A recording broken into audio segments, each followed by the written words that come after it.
I take a white man and I stick him in a fire and he comes out, what color is he going to be? He's going to be blackened.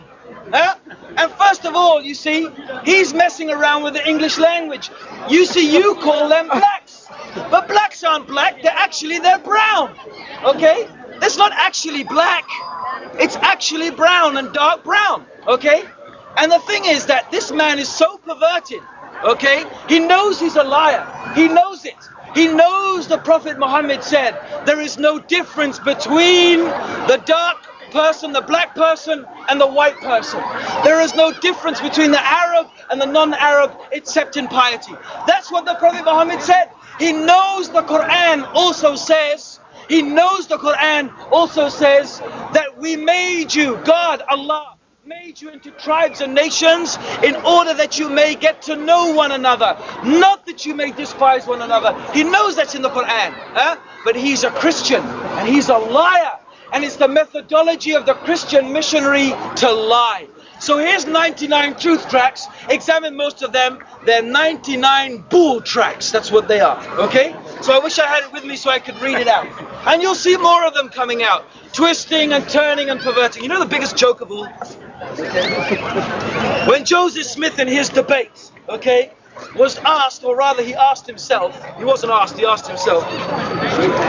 When Joseph Smith was asked about the Bible, Abdurraheem, why are you always doing this to me? Why is he always doing this to me? He's always there. Abdurraheem! Can you get him? Every week you do this to me, yeah. Every week you do it to me. Why don't you take the Yehudi over there, far away, okay? So his stench doesn't disturb us, okay? That's right. And then you can go and talk to him over there. From here. Yeah. Take him away. Get up. Shit out. See, and then Joseph Smith, he went on to say, right, that no, the Bible is authentic. Oh yeah, here's the leaflet. An African asks some disturbing questions of Islam. You know, these Christians are so desperate to insult Islam, they insult themselves. They insult their own book. You see, he's talking about slavery in Islam. First of all, slavery in Islam has never been a race issue. I don't deny there's slavery in Islam. I wouldn't be a Muslim if I did. But it's not a race issue. Islam doesn't say enslave the niggers, okay, because they're inferior to us. We found actually that the black Saracens were enslaving the Europeans. That's the reality. So slavery in Islam is not a race issue like this man makes it out to be. It was never a race issue. And the other thing we'd like to unfortunately point out to him, that he's complaining about how Islam went sword in hand, converting people with a sword swinging, become Muslim. You know, here it's talking about how the Muslims, he says, fight and slay those who, he says, fight and slay and seize them, beleaguer them, and lie in wait for them in every strategy of war.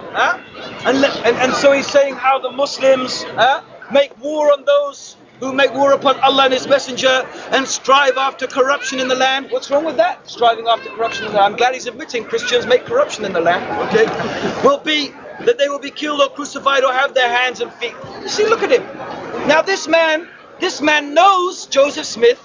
He knows tafsir. He knows explanation. He's got a master's degree in Islamic studies. And look at him. He can't resist lying. He wants to take this verse out of context. He thinks it's talking about killing every non-Muslim and crucifying them. But that's not what it means. This verse about crucifixion, okay, and about chopping hands and feet off is for armed robbery. It's for armed robbery. And in fact, the people who it was done to, they were Muslims. The people whom this verse was implemented on were Muslims, okay? The other thing is that in Ethiopia, this Christian country that he's talking about, the king of Ethiopia, Negus of Abyssinia, in the time of Prophet Muhammad, along with most of the nobility and most of the bishops, embraced Islam.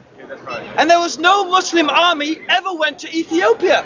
The Ethiopians, a lot of them, most of them you find today, they embraced Islam in the time of the Prophet Muhammad, when his companions went over there seeking refuge there. So there was no Islam being, and the other thing is, Islam says, let there be, it's in the Qur'an. You see, now again, you'll find the Christian lying, quoting things out of context. He knows the Qur'an says, let there be no compulsion in religion. Truth stands out clear from error. He knows that verse in the Qur'an, yet he's trying to make out that the Muslims compelled Christians in Africa to accept Islam. They didn't compel them. The Christians realized that Islam is the truth, and willingly, like they are today, I think they did an estimate about 5 or 10 years ago, in 1 year, 10 million Africans embraced Islam. Huh? Now I want to ask you a question, right? 10 million Africans embracing Islam every year. What Muslim army is in Africa today, forcing them to become Muslims? Huh? What Muslim army is in Africa today, forcing them to become Muslims? There isn't one. They're embracing Islam today as they did in the past because they know that it is the truth and that the Qur'an is from Allah and that Muhammad is his messenger. And they know that Muhammad is the messenger and they recognize him and his description in their own books. Huh? This is why. This is why they're becoming Muslim. So we find this man, they can't resist lying, the Christians. You know why they have to lie? It's not like Joseph Smith says that the Orientalists, they keep on producing arguments against Islam because they know that Islam is not authentic. It's not like that at all.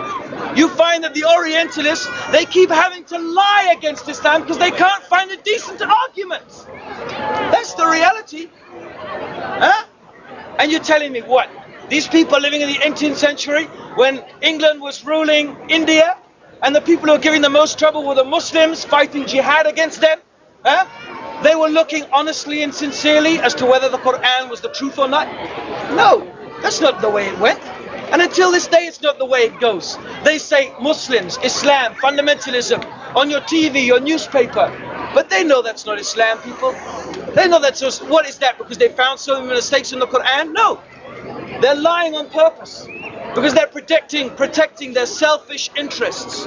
This is the reality of the situation. And these Orientalists, I tell you, every single argument Joseph Smith's brought, his arguments have already been refuted by other non-Muslim Orientalists. And I point in case Nadia Abbott. She is not a Muslim, okay?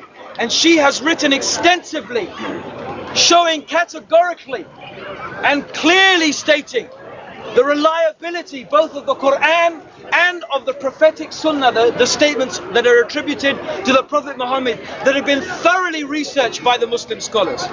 Now what's the joke after all? Joseph Smith in his debate with our dearly beloved Jamal Badawi, who I have to admit was a bit, I wouldn't say he was defeated, but they were talking in different levels. Joseph Smith was coming with his academic what's what, and Jamal Badawi was a very polite man. I wouldn't call him the top Muslim scholar, hardly. Okay, like Joseph Smith likes to say, the top Muslim man. He's not the top Muslim man. I'm sorry, that's just not true. That's exaggerating. Okay? Okay? But Jamal Badawi, you see, he claimed in this debate that he recently had that we even know the names of the early people who wrote, you know, our Bible. It's absolute rubbish. Every single early document of the Bible, okay, and I have here with me a book. Not written by Muslims. Not written by Muslims. Here is a book written. See, you know, I don't need to preach against Christianity. There it is. That's Christianity. Huh? Now we have a book here. This book was written by a group of people called the Jesus Seminar. The man who wrote it, Robert W. Funk and Roy W. Hoover, they actually, and the Jesus Seminar is, I can't remember exactly, but it's a seminar